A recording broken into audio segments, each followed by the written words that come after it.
Hey guys, it's Joe again. It took me a long time to decide if I wanted to install one of these on my door, and I'm really glad I did. If you have kids, you know they lose their keys, and I was tired of making keys. It really has a lot of benefits. If you rent your house out, instead of giving out keys, you can just give out a code. This particular model will store up to 6 codes, and I'll show you how to do it. As you can see, it just fits into the deadbolt area, and mine was really easy to install. So here's the bottom where you would just open up the door, and this is just that, the deadbolt. So on the inside, it's like regular deadbolt. Turn it.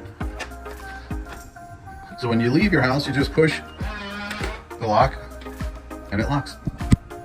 So now here you can see that it's locked. To open it, you would just input your code, and it opens.